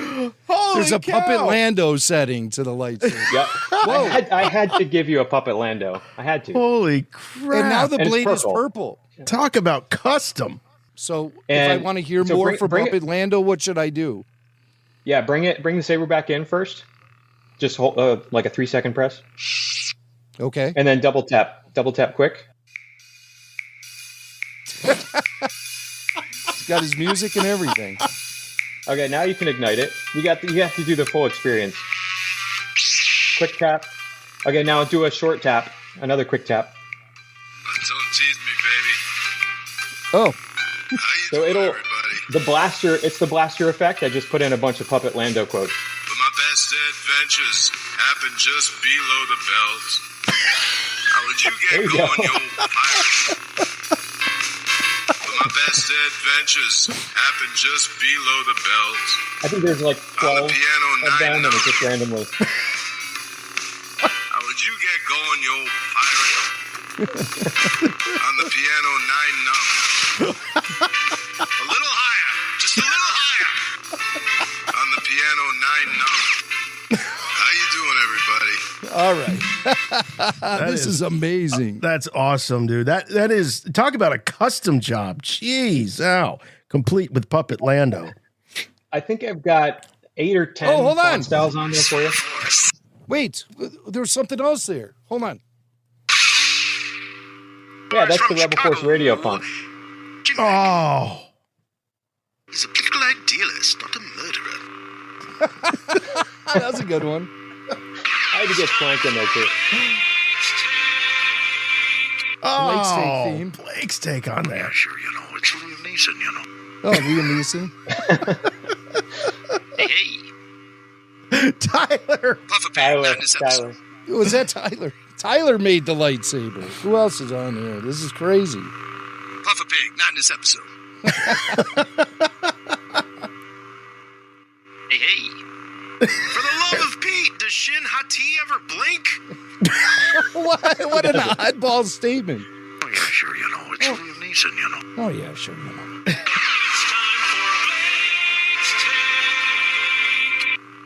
Puffer Pig, not in this episode. All right. Jeez. I think you got all the good ones. Yeah. Oh, man. You got any Bondcast stuff on here? We could do it. Wow, what an amazing. it, I mean, Jimmy. and the high quality Oh, my construction of this piece is, I mean, really something to behold or beheld. It's really just an incredible piece of work. And more of this kind of thing can be found at, what's the website? Sabertheory.com. It's not just like the really super, you know, the one you expect to see on the shelves, like a Luke or a Vader or an Anakin, a Mace Windu, but you go deep into the TV shows and any spin-off of Star Wars gets represented here. And he's into the EU and the Darksaber. Wow. Yeah, I know Swank's a fan of the Dooku curved hilt too. I remember do mentioning love that the in a Duke. You know, podcast. I was so torn. I was like a kid in a candy store. I had to go with my sentimental favorite, which is the, Luke Skywalker from Episode 6.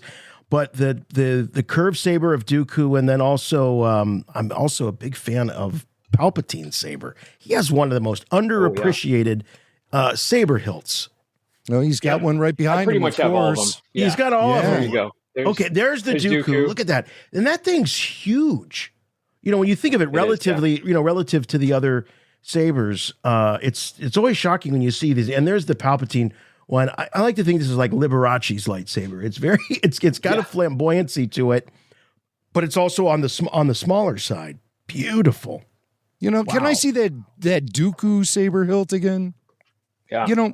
I remember when Lucasfilm was doing the media for Attack of the Clones.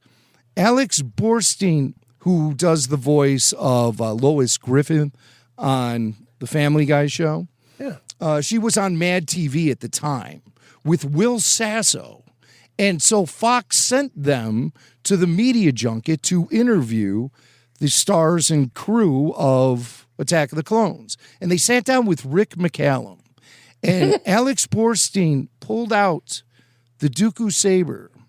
And she said to Rick, can you explain this to me? It's obviously curved for her pleasure. And Rick McCallum lost it. He just lost it. It was so funny. I'm going to have to dig up that. And there's a little tip on the end of it, too. God knows what that's for. Yep. That's so he can say, mine's longer.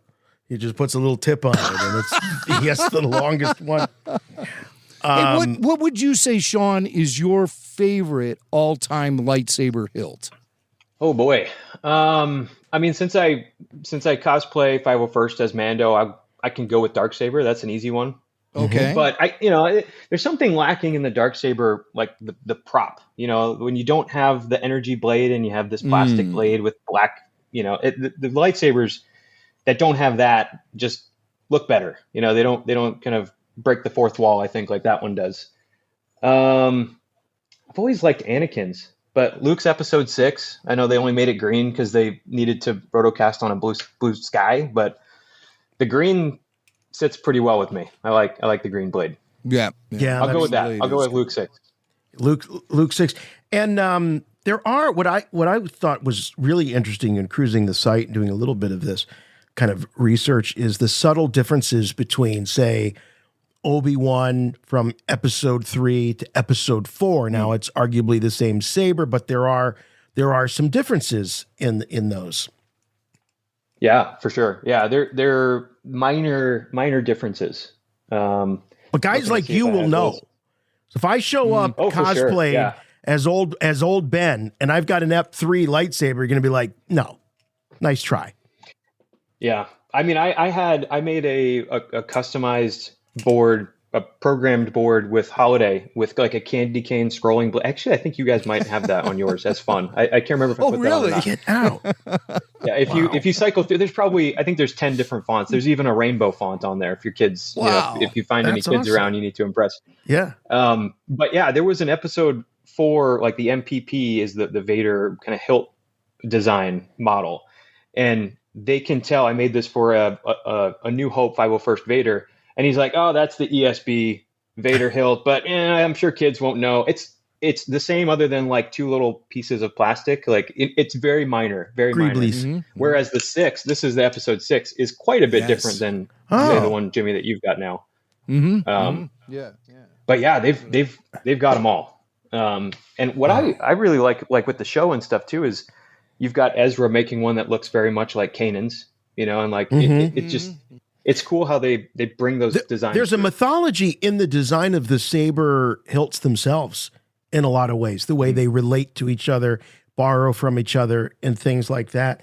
I know, Sean, we probably have people that are listening that are saying, I've always wanted to get into like one-to-one replicas and stuff like that. Like, what recommendations or advice do you have if somebody says, I got a bunch of money laying around here, I don't know what to do with?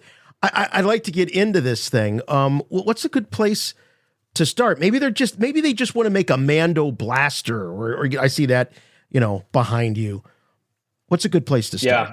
Yeah, I've had many people just message me on Instagram, and that's the best. That's a great way to get a hold of me. So if anyone wants tips or tricks or anything, I'll throw it out there. And what's the Instagram? What's the Instagram handle so that people know? Yeah, nomad.props. Nomad.props with one S or two S's? Because I see a couple of different things out there. Yeah, so I do giveaways. I do like Mando helmet giveaways and stuff like this all the time. It's been a while, actually. I'm overdue. I should do another one. And then you have all these people, these scam accounts popping up with like, you've won. They send it from another account and they want you to give them a credit card for shipping, So that's, but just nomad.props. The thing to note about the Instagram account is Sean's Nomad Props, the one you're looking for, does have that blue verified check. So just make sure you're clicking on that and you're safe. You're safe. Yep. Sean, what are your top 3 all-time favorite lightsaber duels from the films? Phantom Menace, I think, has to be number 1. Because I was very much a kid of the prequels, and like I grew up in that era. That made me fall in love with Star Wars. I had an older brother who was much more into the original trilogy. So I ended up eventually coming back around and falling in love with that too. But so I'll go with the original first. Then second, this might ruffle some feathers, but I'll go with Anakin. Very recently, the Anakin where he fought Ahsoka, because it was just amazing to see Anakin again on. Right. It gave me the same feels that I had when I was 10, and seeing Anakin on screen and I love what they've done with Anakin and Ewan, bringing Ewan back and rounding it out, like the emotion that came through when they fought each other in the Kenobi series and the lines that they delivered, and it was just. I was floored. Like I haven't felt that way in years, decades. So I'd go with that one, number 2, just for the nostalgia of seeing Anakin again, seeing him on screen. I feel like I should pick a sequel trilogy duel. The one with Rey and Kylo was pretty cool with the water and the waves crashing over them and stuff. That was pretty cool. So I'll give love to across a few of the different. He's got to touch all the trilogies. So you said so repeat them again. Number 1 was Phantom Menace. The Darth Maul. Like you have to do that one. I think pound for pound, that probably is the best saber duel. I think pound for pound because of it's 2 on 1. You have the double-bladed saber. You have martial arts that we've never seen before in Star Wars. We're seeing Jedi do stuff we've never seen done before in Star Wars. The incredible environment of that Naboo generator complex that they were running through from the hangar to the very end, that area where Darth Maul fell to his death. Presumed death. That's one of the greats. Right. And then so you're completely your second one was from Ahsoka, the Anakin. Yeah, Anakin Ahsoka. And your third one's from the sequel trilogy. Yeah, but you're leaving out the original trilogy altogether. I'm very concerned. He's a prequel kid, Jim. That's the way they roll. These prequel kids. They forget all about the OT. I can't not include Mustafar. So I got to go. I put that in there. Oh, spoken like a prequel kid. And then we'll go ESB when the hand gets chopped. Like we got that one. Okay, I'll do top 5. There's my top 5. All right. Okay. You're redeeming yourself. Because I'm sorry, Jimmy. I know. Yeah, you and me are probably going to have a talk after this show is over. It's not going to be pretty. These young whippersnappers. No, but you sent us you sent us these incredible lightsabers, so I that earns you a pass. So there you go. We can easily be bought and sold. That's right. It's so easy to grease our palms, and all you have to do is put a lightsaber hilt into it, and then you could go off and say any nonsensical crap you want on the show. So, Sean, before I knew you, I was watching some of these. So some of these were coming across my my Instagram feed. This one I remember specifically where It looks like you're ready to go traveling here. You as Mando, and I'm assuming your young kids as a little Boba and a Jawa. And then the wife comes down wearing what? She's wearing the red Star Trek sort of lady. This looks like it's from the JJ verse here. I think we're looking at. It is. Yep. Yeah. So this is from. Can't take her anywhere. You know. What are they? The Kelvin timeline. I was thinking there. Kelvin timeline. Yeah. Yes. Look at her. She comes down ready to go out, but. That was our most popular video, I think. I want to say it got 10 million views on TikTok. Wow. Probably close to that on Instagram, actually, too. That's what we got to do, Jim. We got to go viral, man. We got to go viral here at RFR. Got to dress up the family as Star Wars characters. I'll have my dog running around dressed as an Ewok. It'll blow minds. But I think that's great, Sean. The whole family's into it. That's so cool. Or is this something that Dad made them do? While staring down the other end of a blaster barrel. Yeah, more the latter. The kids are, my youngest, she loves to get in costume, but she won't stay in it for longer than 5 minutes before complaining. So it's a quick, hop in your Jawa, we'll film your things, and then we'll get you out of there. Like, it was fine. and then my older kid, he just goes along with it. He's like, fine, all right, we're gonna do this again. But yeah, that's the video here with you and this video is you and Giancarlo Esposito. And is that one of your boys there that was around the side? Probably. Yeah, he was there. So I made two of those Moff Gideon helmets, and this was maybe a month after the wrap of season 2. So it was hot off the press, and I went to Comic-Con. Giancarlo was going to be there, so I was like, I'm going to make 2. I'm going to keep one, and I had him. So the one he's signing right now for me is pre-clear coat. So that's why it's kind of like a matte kind of gray. So he signed like that, and then I clear coated it, and now you can see it up there, and it's wow! So you can still see the signature through. Wow, that is awesome, dude! And no one will ever touch it. Yeah. So it's a one of 2. Yeah, I've got one, and Giancarlo's got the other. You gave him one. He's got it. Yeah, the one the shiny one in that video he took home. Oh, wow. Good for you, man. That's awesome. Pay it forward. Picture him running around the backyard at night with that thing on. He's got Bermuda shorts on, and, sleeveless T-shirt, running around the backyard. Barbecue utensils in his hand. I love it. It's wild how many actors don't have anything from the show. I spent a lot of time with Brendan and Lateef, and I've gotten to know Emily Swallow really well. I've spent a lot of time with her, and they've got, so I made Emily Swallow an armor helmet. I've Giancarlo's got this helmet now. So I've got helmets out there for a lot of folks. And that's the beauty of doing it as a hobby is like, and having a day job, I don't have to worry. I can just make stuff that I like, and I like giving stuff to people, and they love it. Awesome. Yeah. All right. What is, before we let you go, what is the one prop out there? What's your holy grail? Could be a full costume, but what is the thing out there that you would just love to have in your collection? Ooh, I probably have most of them at this point. I love that answer. Probably something in the Lord of the Rings world. Actually, when I was younger, I am, maybe I shouldn't say this on a Star Wars podcast where some of my fans potentially are, but I'm probably a bigger Lord of the Rings fan than I am Star Wars even, which is saying a lot because I love them both a ton. Considering looking at your, do you change this now depending on what podcast you're in? You run around and change your background, throw a bunch of Hobbit stuff up there? I do. I have swords on this wall. So okay. So you just flip. Lord of the Rings is, yeah. So I can look at this stuff, and then everyone else can look at that stuff. And there's like some maps and stuff over here that's Lord of the Rings, and knives, and the elven knife of Strider here. Oh my gosh. Oh wow. Yeah. That looks it's a whole serious. That's nuts, dude. Look at serious cutlery there. Yeah, right. That's not a knife. All right. So what is this? What's this Holy Grail piece? It's from Lord of the Rings. It's probably got to be. Yeah. I mean, I would die for any of the original things now at this point. Like any of the swords that were created by Weta, and like some of the originals. I've got most of the recreations, like the officially licensed ones, and I've got an affiliate deal for unboxing those too now at this point. But now, some of the screen used. You know what's going to happen though, Sean? You're going to see the screen used thing, and compared to your beautiful reproductions, they're going to look like garbage.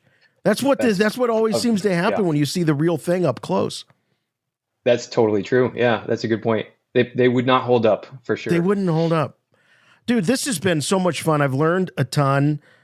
Jimmy Mack has his one ring to rule them all. I think that's his wedding band that he just hey, he just slipped off there. It's my precious. Don't say nothing about my precious. We did another video similar to the one we just saw where the wife comes down in the Star Trek dress. We did one with a Hobbit. So we went to another Comic-Con and she was Bilbo Baggins and she had the ring. And at the end of I'm like, I forget the exact lines, but I'm like, what are you doing? Like, what do you think? Why are you going as that? Like, go change or something like that. And we just stare at each other and then she pops the ring on and disappears. Like the magic of editing. You know how many times I wish I could do that?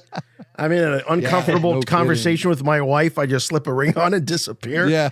You know what? There are days I'll take the ring race over what I got to deal with once in a while. Hope she's not listening. Is that the name of those guys on the horses? The ring race? Yeah. Okay. Yeah, you got it. Dude, this has been so much fun. I've learned a ton. I cannot thank you enough, seriously, for this saber. This has filled a huge void in my collection. Jedi Luke is my all-time favorite Star Wars character, and to have this, and Max got that beautiful Vader saber, just unbelievable. And I got to say, fans do it best, man. To take nothing away from all the great engineers that work for the big companies, but the passion, the detail, and everything is right there with the fan work. And I'm so glad to see technology catch up with the passion of the fans, because I'm just very excited to live in that world where I can rely on guys like you to create this amazing stuff so I can enjoy it and I don't have to make it myself, you know? Yeah, I keep getting the question anytime I post these, like, oh, does the blade go in and out, like a real lightsaber? Like, right. No, we're not quite there yet on technology. Give it time. It's happening. Yeah. And I just saw a piece in, I want to say it was Forbes or maybe the Wall Street Journal, where they were like, wow, Hasbro really missed the boat on this retractable saber. Apparently they let the license on the patent wear out. And now this dude that created this thing has been able to, have some of these smaller companies buy it up. And now you can't get a licensed Star Wars saber that has the retractable blade. You have to buy this kind of, I don't know what they're calling it, but like at Target and Walmart, they have these things. So, oh, wow. Might want to call that guy. Crazy. Anyway, the website is, once again, is Saber Theory. Wait, where did it go? There it is, sabertheory.com. That's for all the sabers. But you can follow Sean on his Instagram at nomad.props. I will say this. I had a hard time in the Instagram app following Sean. So what I did is I went to Google and I typed Sean Nomad Props and it came right up. So oddly enough, just I don't know why some of those scammers came up before. Yeah. But that's how I got it. And you got another follow. So I'm sure after this episode airs, you'll have a lot of new follows. So follow Sean. Nice. Yeah. Thank you guys. Appreciate it. Well, you're a great dude to know this time of year as we get closer to Halloween. I can't imagine how popular you are. With the worst is when it's mid-September and they're like, hey, I want a screen-accurate Mandalorian costume by Halloween. Can you help me out? Yeah. Sorry. No. Probably not. This takes a year. Probably not. What is the lead time you would appreciate for something like that? Yeah, I mean, my costume took about a year, though I was doing a lot of other stuff in the process. But the armor, I can get an armor commission out in 12 weeks. Okay. But then, all the soft parts, the leather stuff, all of it just takes so much time getting everything lined up and together from the good the good makers. And there's very few good makers. That's the trick, is finding the right ones that are 501st approvable, screen accurate. And for those, you're going to wait, unfortunately. Oh, I'm sure. Well, thank you for reaching out. Thanks for listening to the show. And please keep in touch. This whole side of things, this whole side of fandom fascinates me. So as you accumulate new things and want to show them off, you're always welcome here at Rebel Force Radio. Thank you so much. Yes. Thank you, Sean. Yeah, I love it. Thank you, guys. Thanks for having me on. Anytime. Cute family, too, by the way. Awesome. Great. Love to see it. Oh, thanks. All right, bud. That's Take right. care. See you guys. All right. There he goes. Sean Gerardi, true artist, craftsman. Wow. So much fun to have the Luke episode It's 6 so saber. Now, Jim, you went with was it the EP5 Vader saber? Is that what it is? Yeah, I believe it is the EP5 Vader saber. The ESB Vader saber. I figure with this saber, you're getting a little Vader, a little Anakin, and maybe That's right. a little Luke. A little Luke as well, because and maybe even a little Rey, if you want to go that far. Yeah, I'm always very admiring of. Sorry, I just hit the button by mistake. Incredible. Yeah, I'm just always amazed at the people that are able to recognize those subtle differences. You know, like the colors of the buttons, the greeblies, as George would call them, and say, no, that's an A New Hope version, or that's an Empire Strikes Back version. That's just incredible.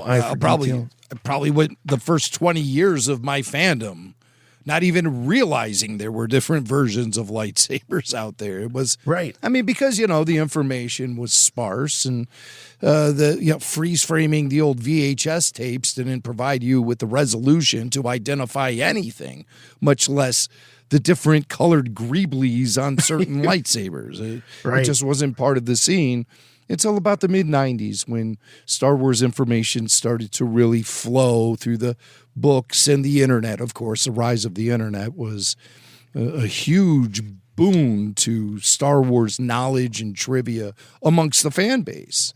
And now I can identify a large number of lightsaber hilts. The double-bladed lightsaber. When you absolutely, positively got to kill every droid in the room, except no substitutes. Chewie, get us out of here!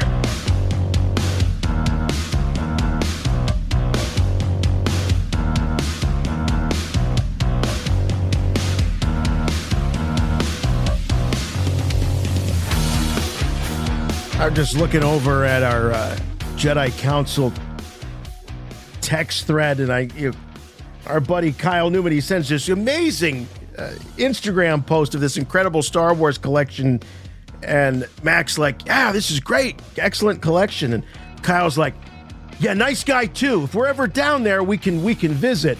Mac writes, where? Kyle, Mexico, frown face. Mac's like, oh, cool. Is this like a place that, might have a Star Wars celebration, or a place that we might find ourselves? Oh, no, Mexico. Mexico. It's probably nowhere near the resorts either. No, probably. It's like landlocked Mexico. Oh, so Kyle. It's so funny. Love it. And love all the Star Wars and pop culture references. So please keep them coming. Show at rebelforceradio.com. They're a lot of fun. And you guys are a lot of fun, too. Thank you so much for always listening to us here at Rebel Force Radio. Also, thank you to Sean Gerardi over at what's the website? Where are my notes? Nomad.props. Well, that's on the Instagram. Yep. And sabertheory.com for these cool replica lightsaber hilts and blades. Now, Matt, can we bat? Let's see. I'm going to tilt my blade on the video here. Can we battle if you can get your blade into my screen here? There we go. Just imagine. Use your imagination here. This looks obscene, actually. I don't have my blade. I don't have my blade screwed in tight. And that looks really cool, man. I love the purple. That looks awesome. Yeah, it's great. You definitely want. I tell you what, if there was ever a RFR where you wanted to make sure that you had the all access, this is the one. All the lightsaber play was so. You think those lightsaber battles in the Acolyte were cool? Wait till you see Sean trying to teach Mac how to work his lightsaber. That's action packed there. Yeah, it was definitely Luke and Yoda. Dark Side Cave, definitely. Yeah. All right, now hit the button for a half second. A half second, Jimmy. I'm going to get it down, though. I already feel better about operating this lightsaber hilt now that I've had proper instruction from Sean. Yeah. Yeah. Well, if you need more Rebel Force Radio in your life, and why wouldn't you, the best way to do it is over at patreon.com/Rebel Force Radio. Check us out over on Patreon. Quickest way to get there is just go to rebelforceradio.com and click on that. In the right rail, you can click on the Rebel Force Radio Patreon banner, and boom, there you are. You'll see all of your membership options, and that gets you so many things. In addition to the weekly full show video we talked about, also exclusive podcasts you can't get anywhere else. Mac, anything you want to mention that's hit the Patreon here recently? Like, well, as always, we have our ad-free releases, and Patreon audiences get it first because they're early bird releases as well. So sometimes our Patreon audience gets those releases 24 hours before everyone else does. So if you're jonesing for RFR, patreon.com/Rebel Force Radio is the place to go. Also, there is a new feature. You have to belong to the RFR All Access tier to get the full show video. But now they've made it possible to where if you're not sure you want to make that commitment of $10+ a month, but you still would like to check out a specific episode of our video releases, they're now available as a one-time purchase. So you don't have to commit, and I'm setting them for the lowest price Patreon will allow me to set them at. So if you're not sure, or if you are not a Patreon supporter, but you heard an episode of Rebel Force Radio like this one, where we're talking about these cool lightsaber hilts and other cool Star Wars props, you want to see what we're talking about, then you can go over to RFR on Patreon, and the videos are set at $3 a piece. So it's a different way of doing it, and it's a new function that Patreon is offering to its creators. And so I thought, what the hell, we'll plug in and see if anyone wants to kind of take our full show video on a test ride. I guarantee you, once you watch one, you're going to want to watch them all. But that's a great way to do it without the commitment. Or if you just want to cherry pick certain episodes of Rebel Force Radio in which you would like to watch the full show video, that's another great way to do it too. So all the options are there. Patreon.com/Rebel Force Radio. Help us out, support your favorite Star Wars podcast by supporting us at Patreon. Awesome. All right, and if you want to follow us on our socials, you can follow us. We'll find us on Instagram. We're on X. We're also on Facebook. There's an official Facebook group, which is always spirited. A lot of good conversation going on there. So check that out. That is the official Rebel Force Radio Facebook group. It's free to join. You just have to answer a couple of questions. The mods will let you in once you prove your worthiness that you're actually a Rebel Force Radio listener. The website for all things and everything Rebel Force Radio, rebelforceradio.com. But if you want to help us out, the best thing you can do, costs you nothing, is just to do what you're doing right now. Keep listening and keep telling your friends, the Star Wars fans in your life, about Rebel Force Radio. If you can, if your podcatcher of choice allows you to do so, we'd love to have you subscribe to the podcast so you never miss an episode. And if it allows you to leave a review, we love those too. We read them all. Truly, we read them all. Just one simple rule. Make them good. And that'll do it for us this week here on Rebel Force Radio. Hope you had a great time. A lot of fun with Star Wars and pop culture. And Sean, glad to just hang out with you, Mac, for a couple hours and talk the wars. We'll be back next week with a whole lot more. But until then, for Rebel Force Radio, I'm Jason. I'm Jimmy Mac. And remember, the Force will be with you, always.